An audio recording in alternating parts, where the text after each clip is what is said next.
Saya tidak mau, bahkan dalam posisi saya paling miskin sekalipun, saya nggak mau jadi PNS. Dia nggak butuh ilmunya, nggak penting ilmunya. Yang penting ijazahnya. Karena banyak teman-teman saya yang kuliah sampai S3 nganggur, sedangkan dia lulusan SD dagang bebek dapat penghasilan 120 juta sebulan.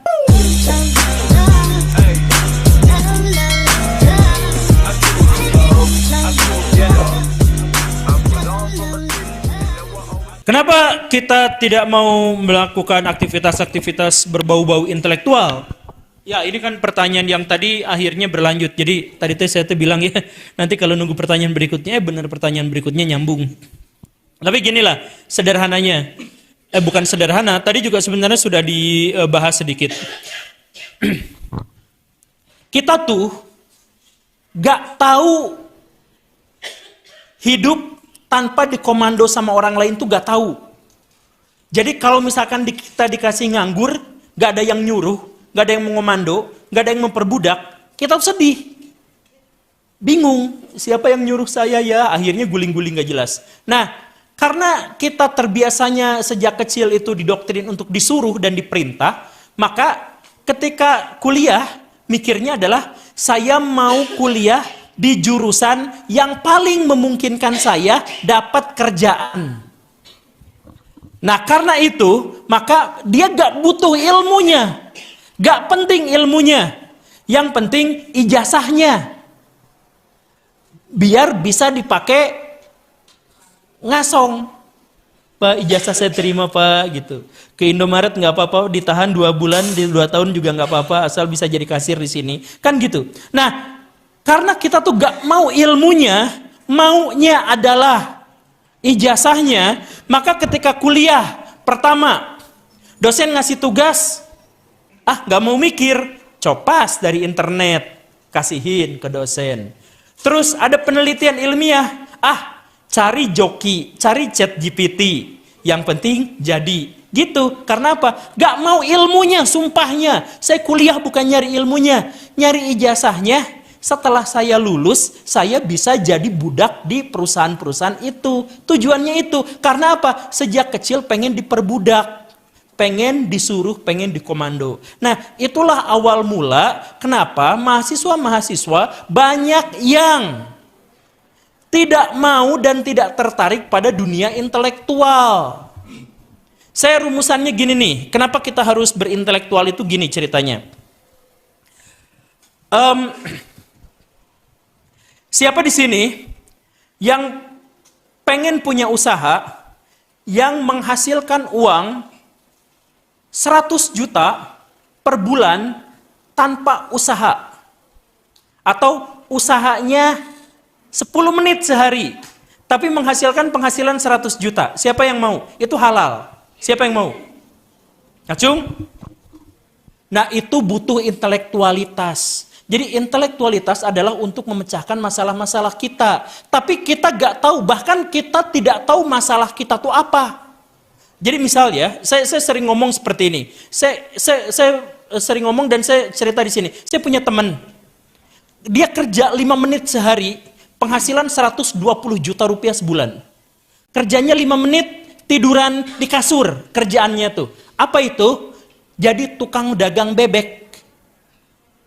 Jadi dia orang Cidaun ngambil bebek. Jadi kerjaan pertama nelpon ke Pak Haji, pemilik maklar bebek di Cidaun.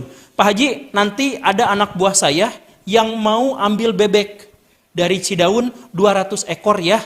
Nanti saya transfer, siapin aja bebeknya. Siap. Menit pertama. 1,5 menit kedua dia nelpon ke si sopirnya. Mang sopir, silahkan sewa mobil ke si Mang Uye, harganya 4 juta sehari. Mobil kol gitunya, anu gede teh sih, gitulah. Sewa mobil itu, bawa ke Cidaun, ambil bebek dari si Pak Haji itu. Ambil bebek. Terus nelpon lagi ke orang Tegal. Pak, nanti bebeknya dikirim jam 4 ya, nanti anak buah saya ke sana. Itu dia bahkan tidak kenal sama siapa yang sopirnya itu, dia nggak kenal. Dia bahkan nggak kenal sama pemilik rental mobilnya itu, dia nggak kenal. Dia nggak ngemodal sepeser pun. Tapi dari jualan bebek itu, pada waktu itu, dia ngambil bebek harga 75.000 satu ekornya dari Cidaun, dijual ke utara 120.000 per satu ekornya. Dia sekali ngirim 200 ekor.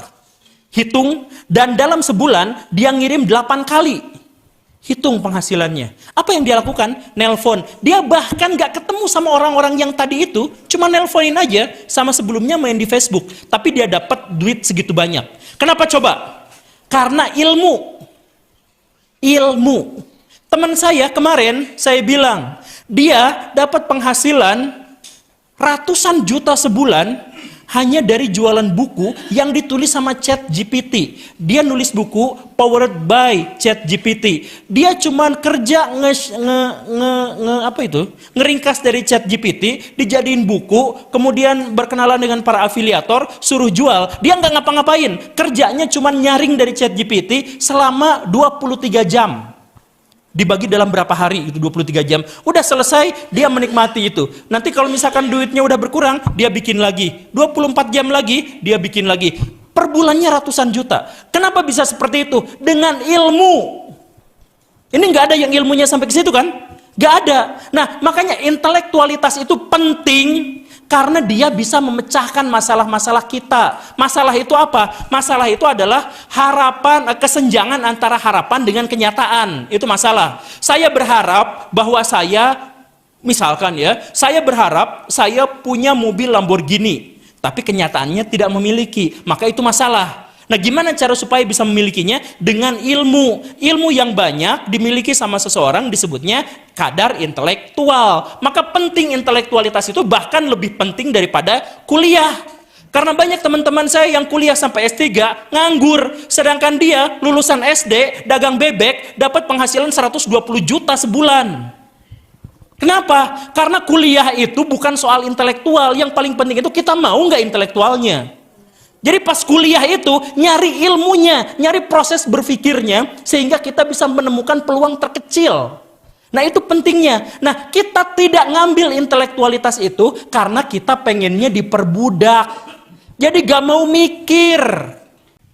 Di sini ada nggak kalau misalkan berjalan sama temen tigaan, lapar, mau makan apa ya? Terserah kamu aja lah. Nah, kamu aja yang nentuin. Ada nggak yang kayak gitu? Nah, itu mental-mental budak tuh kayak gitu.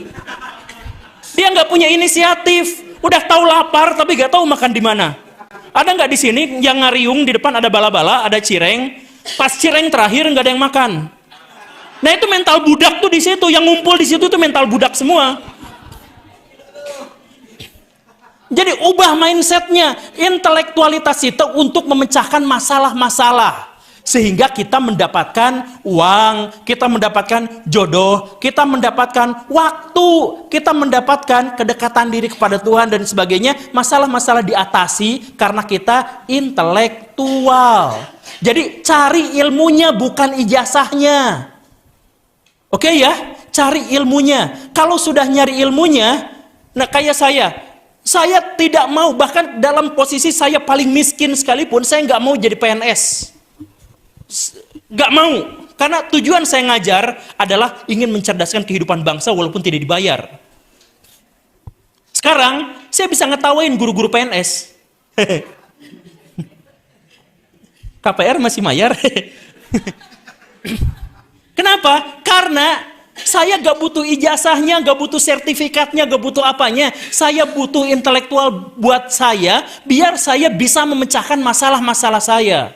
Sekarang saya mau ukur di sini kadar intelektualitas, mau nggak? Kadar intelektualitas untuk memecahkan masalah atau problem solving dimulai dari apa? Coba temukan di sini masalahnya apa? Ruangan ini ada berapa masalah? Apa aja? AC-nya kurang dingin. AC-nya kurang dingin terus? Apa sih? Oh, snack habis.